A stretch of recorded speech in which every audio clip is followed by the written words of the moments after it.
To Hare Krishna biology. तो आज आम डिस्कस करवा बायोसेफ्टी कंसर्न इन बायोटेक्नोलोजी बाबद में। तेणु जो मैंने नुआ कर मो चैनल को आसछन्ति प्लीज सब्सक्राइब करूँ, सहित लाइक और शेयर करने को भूलु नहीं। वीडियोटी संपूर्ण रूपे देखा आपण मानक अनुरोध। तो आसतु डिस्कस करवा आज topic biosafety concern in biotechnology.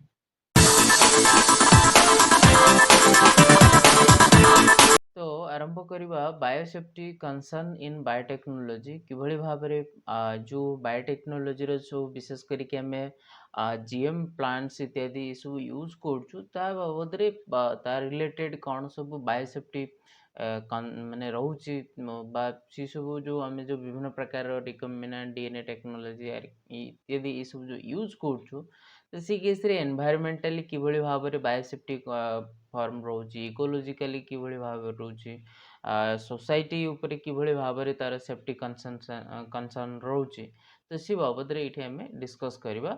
So biosafety concern in biotechnology, although biotechnology has emerged as a field with in an immense number of applications, so its use has aroused public concern regarding the health of humans and animals and environmental issues। तेणु biotechnology रे जो सब आज जो technology सब जो use करुचे आम एनवायरमेंट माने जोटा कि एनवायरमेंट एनिमल्स एवं ह्यूमन्स बीइंग उपरे।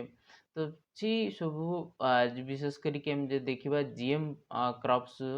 सो this is specially true for GM crops which are a topic of constant debates between the scientists and environmentalists, so due to the so called risk associated with them, so therefore it is important to understand what are these risks and what are the measures of biodiversity to tackle them।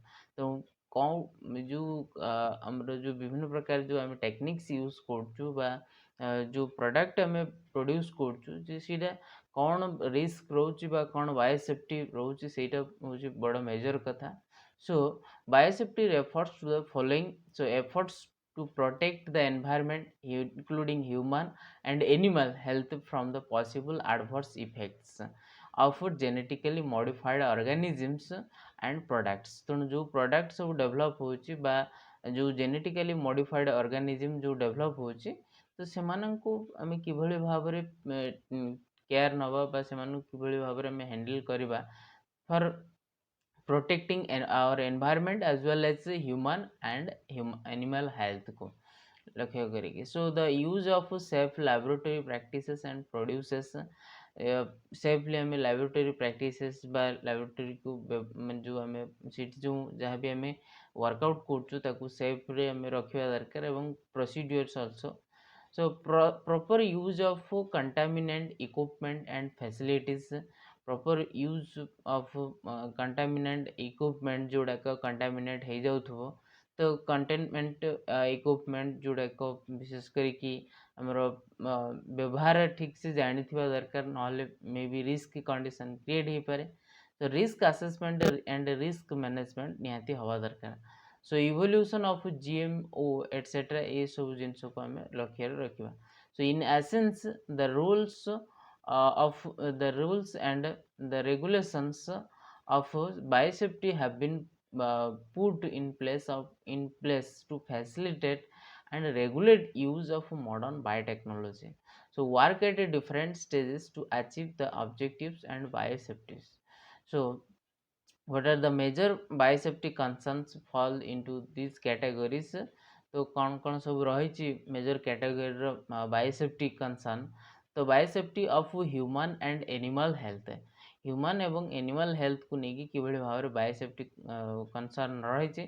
प्रथम है risk of toxicity due to the nature of product and the change in the metabolism and composition of the organism resulting from gene transfer. तो gene transfer होवा द्वारा may be जो प्रकार normal composition थिला, जो प्रकार नॉर्मल डेवलपमेंट प्रोसेस थिला से मानकर तो मे बी किछिटा चेंजेस हो पारे, मेटाबॉलिकली किछिटा चेंजेस हो पारे। तो ये सब प्रोसेस को जदि आम लक्ष्य करवा तो सी सब जिनस मे बी टॉक्सिसिटी क्रिएट हो पारे। तेणु सी जो रिस्क ऑफ टॉक्सिसिटी जिनस को आम वेल मैनेज करवा दरकार। So newer proteins in transgenic crops from organisms which have not been consumed as food sometimes has a risk of the proteins becoming allergens. तो ये जो न्यूअर प्रोटीन जो protein गुड़ाक विशेषकर हम जो ट्रांसजेनिक क्रॉप केस रे जो डेवलप होला तो से गुड़ाक मे बी डायरेक्टली हम जे कंज्यूम करिपरिबा जे फूड भाबरे तेणु से सब जिनस मे बी किसी लोकों पाखे एलर्जी आकार डेभलप हो पड़े तेणु ताकू आम लक्ष्य रखा दरकार. So genes used for antibiotic resistance as selectable markers have also raised concern regarding the transfer of such genes to microorganisms and thereby aggregative the health problems due to antibiotic resistance in the disease causing organisms. ତେଣୁ antibiotic resistant ଫର୍ମର ଯେଉଁ ଆମେ selectable ମାର୍କର use କରୁଛୁ ବା ଯେଉଁଟା ଏକ ଜିନ୍ transfer କରାଉଛୁ micro organism ଯେଉଁଟାକି ମେ ବି ପରବର୍ତ୍ତୀ ସମୟରେ ଯେତେବେଳେ ହେଲ୍ଥ ଡିଜିଜ୍ କ୍ରିଏଟ୍ କରିବ ତ ମେ ବି ସେଇ ଡିଜିଜ୍ ପାଇଁ ମେ ବି ଆଉ କିଛି ଅଲଗା ଚେଞ୍ଜେସ୍ ହେଇଯାଇଥିବ ଯାହାଫଳରେ ଯେଉଁଟାକି ରେଜିଷ୍ଟାଣ୍ଟ ହେଇପାରୁନଥିବ ଆଣ୍ଟିବାୟୋଟିକ୍ ପ୍ରତି ତେଣୁ ସେ କେସ୍ରେ ବି ମଧ୍ୟ ଆମେ ଧ୍ୟାନ ଦେବା ଦରକାର. So next ଆସିବା that is ecological concern. Ecologically concern କିଭଳି ଭାବରେ ବା ବାୟୋସେଫ୍ଟି ଉପରେ ରହିବ ନା that is gene flow due to cross pollination for the traits involving resistant can result in the development of tolerant or resistant wheat that are difficult to eradicate. ତେଣୁ ଯେତେବେଳେ ଆମେ cross pollination ପ୍ରୋସେସ୍ରେ ଯେତେବେଳେ ଆମେ ଜିନ୍ flow କରେଇକି ଯେତେବେଳେ resistant plant develop କରୁଛୁ ମେ ବି ସେଇଟା weed ଯଦି ହେଇଯାଇପାରେ ତେଣୁ ମେ ବି ବେଳେବେଳେ କ'ଣ ହେଇଥାଏ ନା ଏମିତି ବି ୱିଡ୍ସ ଡେଭଲପ୍ ହେଇଯାଇଥାଏ ଯାହାକୁ ଇରାଡିକେଟ୍ କରିବା ମଧ୍ୟ ବହୁତ କାଠିକର ପାଠ ହେଇଯାଇଥାଏ ତେଣୁ ସେ ପ୍ରତି ମଧ୍ୟ ଆମେ ଧ୍ୟାନ ଦେବା ଦରକାର. So GM crops could lead to erosion of biodiversity and pollute gene pools of endangered plant species.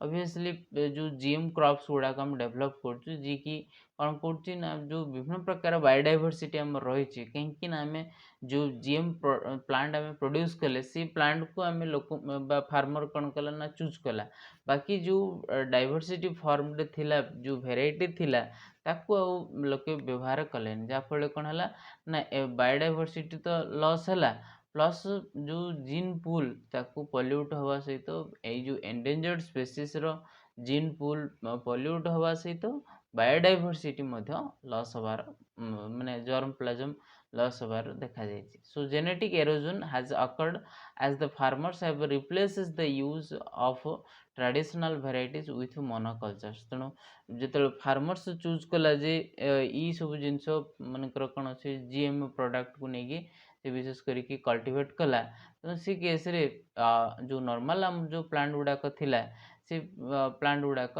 Use हो पारानी जहाँफल से मे भी धीरे धीरे एमती मे भी इराडिकेट हवा द्वारा मे भी सी भी माने कौन जो डाइवर्सिटी थिला से डाइवर्सिटी ग्रेजुअली लॉस पाइबा बस.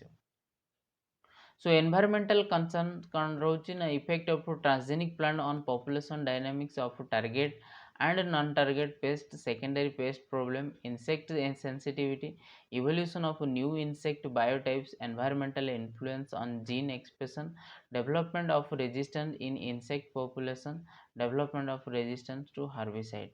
ତେଣୁ ଯେଉଁଟା ଆମେ ଇକୋଲୋଜି ସରି ଏନଭାयରमेंटल କନସର୍ନ ହିସାବରେ ଯଦି ଆମେ ଦେଖିବା जी जो विभिन्न प्रकार आम जो नॉन टारगेट टारगेट जो पेस्ट गुड़ाक रोचे से गुड़ाक जो विभिन्न प्रकार इनसेक्ट सेंसिटिविटी और इवोल्यूशन जो होचे जोटा कि न्यू इनसेक्ट बायोटाइप्स आम डेवलप करछे जोटा environmentally influence the gene expression development resistance in insect population development of resistance to herbicide. तेणु ग्रेजुअली ये सब जो आम जिते रेजिस्टेंट फॉर्म डेवलप कर तेणु तार अनुसार से अनुसार रेजिस्टेंट फॉर्म इनसेक्ट व पेस्ट इत्यादि सब डेवलप होवार देखा. So gene escape into the environment accidentally crossbreeding GMO plants and traditional varieties through the pollen transport can contaminate the traditional local varieties with GMO genes resulting in the loss of traditional varieties of farmers. ତେଣୁ ବେଳେବେଳେ ଦେଖାଯାଉଛି ଯେ GM product ଯେତେବେଳେ ଆମେ use କରୁଛୁ ବା GM plant ଯେତେବେଳେ ଆମେ ୟୁଜ୍ କରୁଛୁ ତ ସେତେବେଳେ ମନେକର ସେ ଜିଏମ୍ ପ୍ଲାଣ୍ଟର ପଲେନ୍ ଗ୍ରେନ୍ ଆସିକି ନର୍ମାଲ୍ ଯେଉଁ ଲୋକାଲ୍ ଭେରାଇଟିଜ୍ ରହିଛି ସେ ଲୋକାଲ୍ ଭେରାଇଟିଜ୍ ଉପରେ ଯଦି ମନେକର ପଲେନେଟ୍ ହେଲା ତାହେଲେ ସେଇ କେସ୍ରେ ଯେଉଁ ନର୍ମାଲ୍ ଫର୍ମର ଯେଉଁ ଜିନ୍ ଥିଲା ଯେଉଁ ନର୍ମାଲ୍ ପ୍ଲାଣ୍ଟରେ ଯେଉଁ ଜିନ୍ ଥିଲା ସି ମେ ବି ଏରୋଡେଡ଼୍ ହେବ ବା ସେ ମେ ବି ଲସ୍ ପାଇବ ଯେଉଁଟାକି ଫାର୍ମର ମାନଙ୍କର ମନେକର ଲୋକାଲ୍ କ୍ୱାଲିଟିଜ୍ ଗୋଟେ ଭଲ କ୍ୱାଲିଟି ଥିଲା ସେଇଟା ଯେଉଁ ଏପଟେ ଜିଏମ୍ ପ୍ରଡ଼କ୍ଟ ବା ଜିଏମ୍ ପ୍ଲାଣ୍ଟ ୟୁଜ୍ କରିବା ଦ୍ୱାରା କ'ଣ ହେଲା ନା ମେ ବି ଧୀରେ ଧୀରେ ସେମାନଙ୍କର ଯେଉଁ ଭେରାଇଟି ଥିଲା ଟ୍ରାଡ଼ିସନାଲ୍ ଭେରାଇଟି ଥିଲା ସେ ଟ୍ରାଡ଼ିସନାଲ୍ ଭେରାଇଟି ମେ ବି ଲସ୍ ପାଇବାକୁ ବସିବ। Then public attitude ଯଦି ଆମେ ଦେଖିବା that is consumer response depend on precipitation about risk and benefits genetically modified foods. The media, individual scientists and administrator, politicians and NGO have the responsibility to educate the people about the benefits of GM foods. ତ ଲୋକମାନଙ୍କର ଆଟିଚ୍ୟୁଡ଼ ଥାଏ ଯେ ଏଇଟା ଗୋଟେ genetically ମଡ଼ିଫାଏଡ଼୍ product ୟାକୁ ଆମେ ନେଲେ କେତେ ଦୂର ବେନିଫିଟ୍ସ ହେବ ବା ମେ ବି ରିସ୍କ ହେବାର ଚାନ୍ସେସ୍ ରହିଛି ତେଣୁ ସେ କେସ୍ରେ ଲୋକମାନଙ୍କ ପାଖରେ ଇନଫର୍ମେସନ୍ ପହଞ୍ଚାଇବା ଦାୟିତ୍ୱ ହେଉଛି ମିଡ଼ିଆ ଏବଂ ଇଣ୍ଡିଭିଜୁଆଲ୍ ସାଇଣ୍ଟିଷ୍ଟ ଆଡ଼ମିନିଷ୍ଟ୍ରେଟର ପଲିଟିସିଆନ୍ସ NGO ତ ଏମାନେ ଏଇ ଯେଉଁ ଜିଏମ୍ ଫୁଡ଼୍ ବାବଦରେ ଲୋକଙ୍କ ପାଖରେ ଆମେ ଯଦି ପହଞ୍ଚାଇବା ତଥ୍ୟ ପହଞ୍ଚାଇ ପାରିବା ଆଉ ଲୋକଙ୍କୁ ଏଜୁକେଟ୍ କରାଇ ପାରିବା ତାହେଲେ ଯାଇକି ଆମର କଞ୍ଜୁମର ରେସ୍ପନ୍ସଟା ଇନକ୍ରିଜ୍ ହେଇପାରିବ। ସେମିତି socio economic and ethical consideration, potential benefits of the to the consumers and farmers. So due to increase the seed market, the developing countries may be depend on few suppliers। ତେଣୁ ବର୍ତ୍ତମାନ ଯଦି ଆମେ ଦେଖିବା ଯେ ବିଶେଷ କରିକି ଆମର ଆଗରୁ ଲୋକମାନେ କ'ଣ କରୁଥିଲେ ନା ଯେଉଁ ଭେରାଇଟି ସେମାନେ ଗ୍ରୋ କରୁଥିଲେ ସେଇ ଭେରାଇଟିର ସିଡ଼୍କୁ ସେମାନେ ଭଲ ସିଡ଼୍କୁ ବାଛିକି ସେମାନେ କଲେକ୍ଟ କରିକି ରଖୁଥିଲେ ବଟ୍ ବର୍ତ୍ତମାନ ଯେଉଁ କଣ୍ଡିସନ୍ ଯଦି ଆମେ ଦେଖିବା ଲୋକମାନେ କ'ଣ କରୁଛନ୍ତି ନା ଯେଉଁ ସପ୍ଲାଏ ସିଡ଼୍ ଆସୁଛି ସେଇ ସପ୍ଲାଏ ସିଡ଼୍ ସେମାନେ କିଣି ଆଣୁଛନ୍ତି ଏବଂ ତାକୁ ଚାଷ କରୁଛନ୍ତି ଯାହାଫଳରେ ମେ ବି ଯେଉଁ ଭେରାଇଟି ଆମର ଥିଲା ସେ ଭେରାଇଟି ମେ ବି ଲସ୍ ପାଇବାର ଦେଖାଯାଉଛି ଏବଂ ବିଶେଷ କରିକି ଯଦି ଆମେ ଦେଖିବା ଯେଉଁ ପଟେନ୍ସିଆଲ୍ ବେନିଫିଟ୍ ଥିଲା ଟୁ ଦ କନଜ୍ୟୁମର୍ସ ଏବଂ ଫାର୍ମର୍ସ ତ ସେଗୁଡ଼ାକ ଗ୍ରାଜୁଆଲି ଧୀରେ ଧୀରେ କ'ଣ ନା ଲସ୍ ହେବାକୁ ବସୁଛି। So gene use restriction technology by GURT, India has totally banned the use of GURT in plant variety for registration under PPV and FRA 2001। ତେଣୁ ଏ ଯେଉଁ ରେଷ୍ଟ୍ରିକ୍ସନ୍ ଟେକ୍ନୋଲୋଜି ଯେଉଁଟା ଜିନ୍ କେସ୍ରେ ୟୁଜ୍ ହେଇଥିବ ତ ସେଇ ଜିନିଷଟାକୁ ବ୍ୟାନ୍ କରିଛି ଇଣ୍ଡିଆ ଗଭର୍ଣ୍ଣମେଣ୍ଟ। ସୋ ଇଏ ଥିଲା ଆମର ବିଭିନ୍ନ ପ୍ରକାର ବାୟୋସେଫ୍ଟି କନସର୍ନସ୍ ବାବଦରେ। ସୋ ନେକ୍ସଟ ଆମେ ଦେଖିବା how the India regulate the mechanism on biosafety concerns বা biosafety regulation কিভাবে ভাବରେ ଏ maintain କରୁଛନ୍ତି। So biosafety regulations cover assessment of risk and policies and procedures adopted to ensure environmentally safe application of biotechnology। The regulatory framework for transgenic crops in India consisting of the following rules and guidelines। କ'ଣ rules? Now that is rules 1989 under Environment Protection Act that is 1986 এবং seed policy that is 2002 ସେମିତି guidelines ରହିଛି recombinant DNA guidelines in 1990 ଏବଂ guidelines for research in transgenic crops in 1998। The two main agencies identified for implementation of the rules are the Ministry of Environment, Forest and Climate Change। So that and the Department of Biotechnology, Government of India। ତେଣୁ ଇ ଦୁଇଟା main agency ବିଶେଷ କରିକି ଯେଉଁ rules ସବୁ implementation କରିବାରେ ଏମାନଙ୍କ rules ରହିଥାଏ। ତେଣୁ ଗୋଟେ ହେଲା ministry of environment, forest and climate change and the Department of Biotechnology that is Government of India। So the rules have also defined competent authorities and the composition of such authorities for handling of various aspects of the rules। So there are 6 competent authorities as per the rules।